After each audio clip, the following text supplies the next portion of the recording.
In this video, I'm testing Nissan Lafesta. So this is a 2005 Nissan Lafesta MPV, and that's my shadow. Hello shadow. Low sun making filming a little difficult, but it's an MPV which is based on the Nissan C platform. Which means it's the same platform as the Nissan X-Trail, which might explain why the wipers are very X-Trail. Huge driver's wiper, tiny little passenger one, very much like the original X-Trail. This platform was also used for the Renault Scenic and Megane, the second generations thereof, which is a bit unexpected, and also the Nissan Teana, which is an executive car, also. Try and hide my shadow. What this platform was used for. As you can see, it's quite a big thing. It is a work van, effectively, this one. Accent for all your curtain and blind needs, but very much a practical shape, you know, an actual chunky square rigged sort of a design that looks like it might be semi-practical. Nice horizontal rear lights, I quite like those. There we go. I thought that felt like an electronic release. Difficult to find on here. So you've got a little parking camera and there's an electronic switch up there. It is fully in van mode. I'm not too sure whether the seats fold out or if they just clip in. Maybe they're stored in the house. Oh, and it's folded down. There we go. So that's the base of the rearmost bench. But yeah, all the sort of stuff you'd kind of need for fitting curtains and blinds. Seat belts are here and here.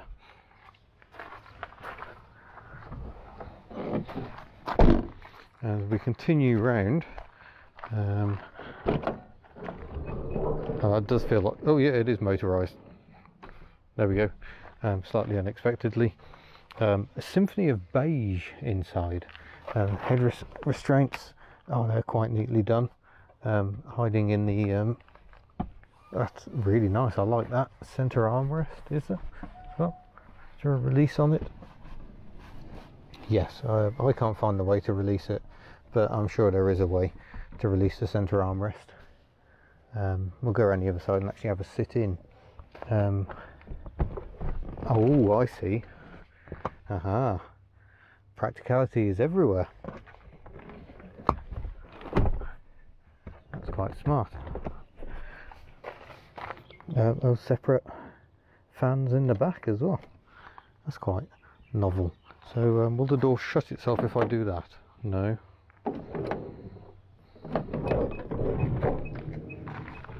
Oh, me and technology, we just don't get on. But there you go, that's that done. I think quite an anonymous design from the front. I don't think anyone can pretend that's one of the most stylish of cars, but it's neat enough. It's just not particularly exciting. There are enormous mirrors here, so good visibility, and wind deflectors, very common on the Japanese stuff. We've also got a full glass roof for extra poshness. I shall take you into the front. Now this is very much a working vehicle. It's not been cleaned, it's not been polished, it's got a seat cover to protect the beige. And it hasn't been tidied out at all, so please don't judge the owner. It's a working vehicle. Think of it as a van. Storage abounds. I see that folding the rear seat back doesn't seem to put it back in the right place. Is that the release for that? There we go, so we can recline that back. I really like this. That's really nice. It's a Japanese import, and that's actually quite a lot of Japanese for the sat-nav and the car wings, which is a Nissan connectivity thing. It's got a mini disc player. Don't often see those as factory fit. And here's the little gear selector. Now, almost impossible to see. That's the sport mode down there because it's a CVT transmission, and that makes it extra revvy. It's quite a nice little lever. We've got steering wheel. The owner's fitted this. Wipers left, of course, indicators right, and clean ion. I don't even know what that is. Seems a bit weird. Oh, there we go. We can turn the side sliding door on and off. Electronic toll collection system. Bring that for your Japanese motorways. Oh, I can open the door here, can I? Apparently not when I'm just sat here. Keyless entry and ignition, so you don't actually need the key. Power door mirrors. Apparently those don't work when ignition's off either. Electronic adjust as you'd expect.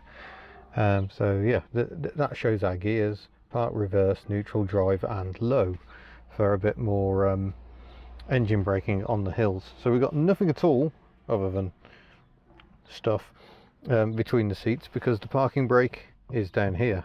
It's a push on, push off jobby, same as a Leaf. In fact, after the first couple of years of production, they changed it back to a mechanical foot operated pedal. So yeah, it's all the good times. Put the ignition on. Just realised I don't need the key for that. We get funky graphics. Let's just turn the aircon off for a moment. We get some Japanese.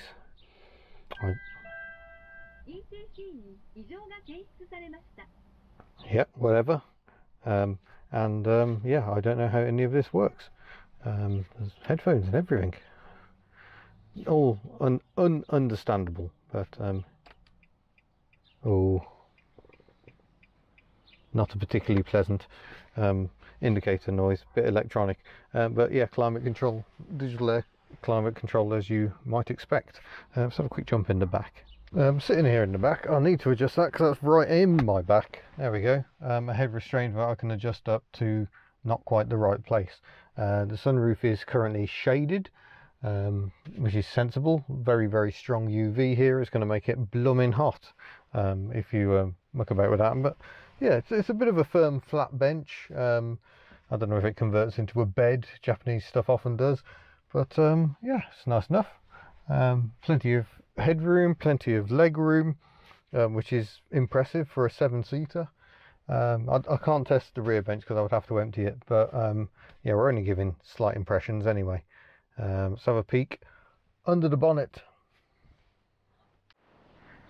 I'm not sure it was really worth opening the bonnet, but there is a 2-litre engine. Even the battery's got a cover. This intricate intake pipe work, which then goes into here and then into there, and there we go. 4-cylinder 2-litre engine producing about 137 brake horsepower. Yeah, you can kind of see the dipstick, and that's about it. This engine was also available in some Renaults. I think there was even a Clio that could be had with this engine as part of the partnership between Nissan and Renault. But I think it'd be more fun to go for a drive and look at this engine. Right, we just start her up. We just twist this thing as if there was a key.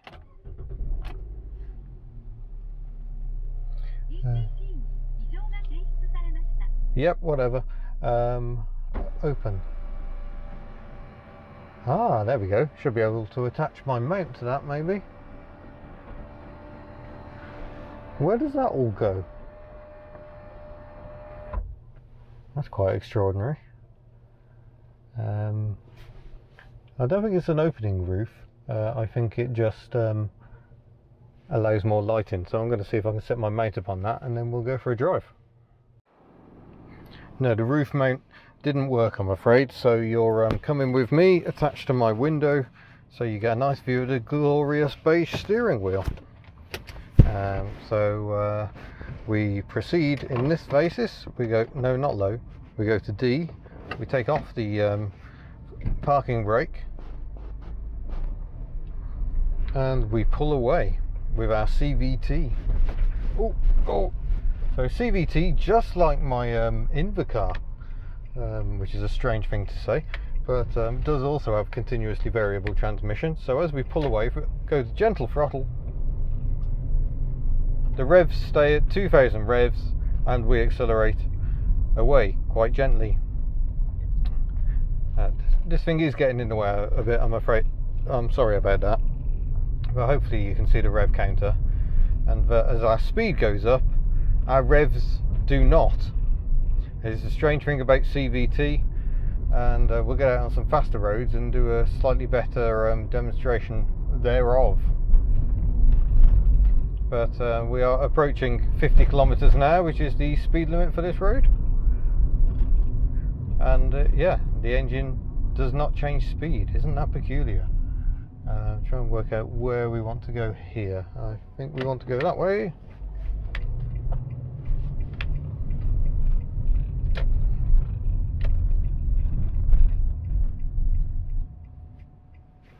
So if I accelerate a bit harder, the revs go a bit harder, but still stay where they are, and then they drop as I start easing off on the throttle to reach my desired speed. And it has to be said, I think the ride's a little firm, but it's not too bad at all. It doesn't particularly like speed humps, but yeah, it rides fairly well. The handling is really good. The steering seems to really weight up as speed builds, so that's really nice and comfortable. It's very peaceful in here, so I'm very comfortable. I like the driving position a lot. You've got that sort of commanding SUV feel, but it isn't an SUV. In some ways it just feels like a lower X-Trail. It feels like it's been slammed, 100 kilometers an hour.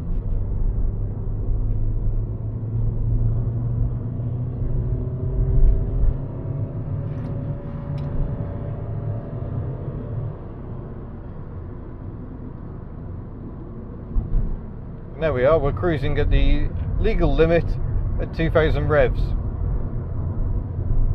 But if I press the sport button, the revs go up and you get a really strong engine braking effect, so it's quite handy to hit that button as you come to a particularly tight bend. Otherwise you just let it do its thing, and it's supremely relaxing. It's the closest thing I've come to an electric car in a petrol engined car. And this one's done 150,000 miles as well, so it proves these transmissions can be reliable. They don't have the greatest reputation. Nissan Cube owners are kind of split in opinion as to whether the CVT is absolutely terrible or absolutely fine. A lot depends on care. They do need fairly regular fluid changes, or they do tend to get a bit upset. But certainly this one seems to be behaving impeccably. I'm just going to come to a stop and we'll do a 0 to 100 demonstration on this convenient piece of road. No one behind. So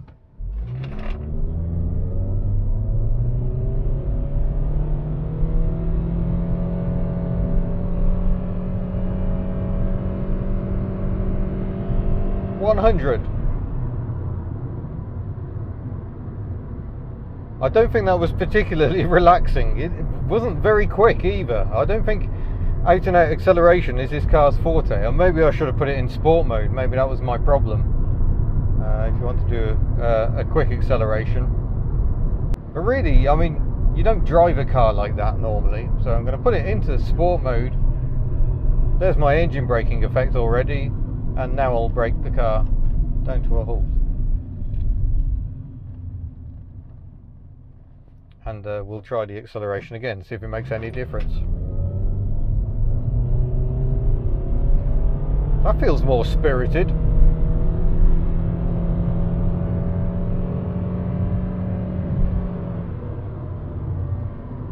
And into normal mode, and the revs drop away. That's quite a peculiar system really, but it's clearly not designed for accelerating hard. Can you imagine how much slower it would be with a family of 7 on board?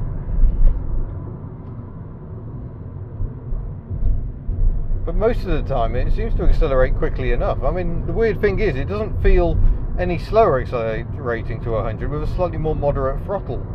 But I should stop making it all about the transmission, but that is definitely the most interesting thing about this car, is the CVT. It's, they are peculiar systems at the best of times. But the Lafesta was only sold in Asian markets initially, Japan, possibly Thailand, and they've come over here as grey imports. Lots of them have flooded the New Zealand market, and I kind of see why. A really practical car, not hideously ugly to look at, and yeah, ideal for those who just want a practical motor vehicle. I'm not sure what you buy in the UK if you want a practical motor vehicle these days. I suppose a Citroen Berlingo might still be it, but everything else seems more designed for looking swoopy than actually being practical. This has loads of space in it. It's really good. Oh, wipers we should probably do. We've got some washer jet issues going on, but the tiny blade comes all the way up here.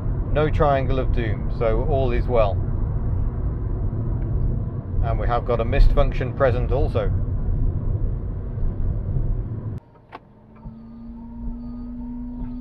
Oh, there we go. And not particularly exciting, but entirely functional rear wiper, which has an intermittent setting and permanently on. Marvellous. Right, we'll do some more acceleration.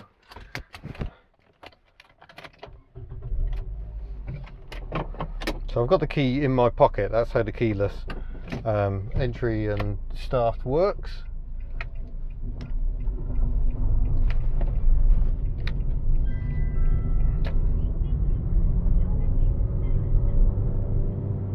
So there's no point ragging it because it seems to accelerate fairly briskly even without nailing it, and we're doing 3,500 revs until we get up to speed, and then the speed drops. And it's actually really relaxing. For a car you just want to drive around in and not necessarily have the most amount of fun, that's kind of perfect behaviour.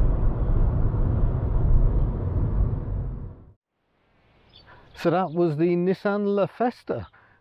Definitely some interesting technology going on there, which doesn't detract from it being a really practical, really useful car. I quite like it. So I shall say thank you very much for watching, and I look forward to seeing you in a future video. Farewell.